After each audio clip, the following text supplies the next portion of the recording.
Dave Parker, Hall of Famer, yes or no? My heart wants to say yes. I'm not quite sure.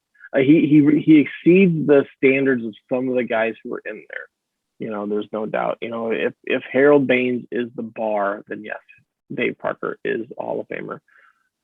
But is Harold Baines really the bar? I don't know the exact answer to that question. You know, I've had a Hall of Fame vote for 5 years, and it's every year it's agonizing. It's trying to figure out where that line is. You know, a lot of people, you know, when I do my Hall of Fame vote, I write a column that is explaining every single thought that I have about every guy, and it winds up being like 7,000 or 8,000 words long every single year, because I want to be honest and open and transparent about the thought process. You know, I don't claim I've done a ton of research on every guy. I don't claim to know everything. You know, I'm always open to knowing more. And I will say this about Dave Parker, because he's never been on the ballot when I've had a vote, and he won't ever be on the ballot that I have. I haven't done as deep of a dive into him as I have the guys like Scott Rowland or Larry Walker, or guys who are on the boat. Like, you know, even Bobby Abreu, you know, I haven't done as deep of a dive on Parker as I have on those guys. So when I say I don't think he's quite there, you know, that's my impression, but I can't say with 100% certainty that he doesn't reach that bar, even though I don't think he quite does, even though I love Dave Parker. I feel bad saying that. As far as like how, you know, at the time when he was, you know, what happened in the 80s, it was like, you know, drugs at that point were like public enemy number one. Obviously, if he was a player now that this happened to, he'd go to rehab. We wouldn't talk about it after a month. Nobody would care. How much, you know, I mean, I really appreciate the answer you gave, because that was really more of a thorough answer than I think anybody would really give when you asked. So I appreciate that.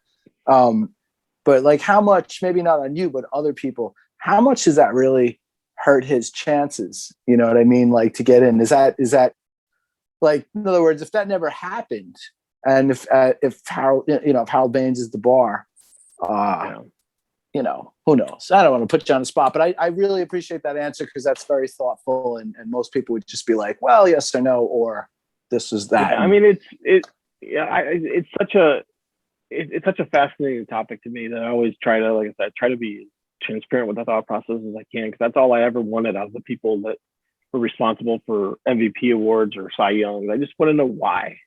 Just tell me why. I don't have to agree. Just tell me why. You know, so that's what I always try to do with that. And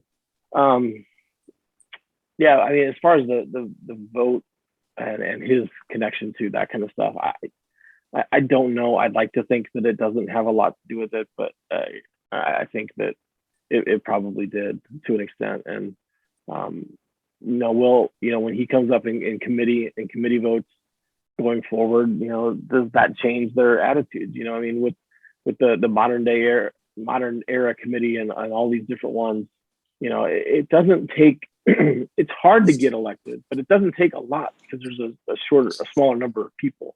You know, it's one thing to try to get, you know, there's 370 PBWAA voters to agree on 75% of one guy. It's not as hard to get, 12-person committee, a 16-person committee, something like that, to get to 75%. Sure. So I mean, he still has a chance, and the more guys like Baines get in, the more that increases his chance of eventually possibly maybe getting in there. It's interesting. Very interesting. Awesome. Yeah, thanks, man. I could pick your brain all night about this stuff, but we'll do that awesome again at a different time. Definitely. Awesome. Definitely. All right. Thanks, Ryan. Guys.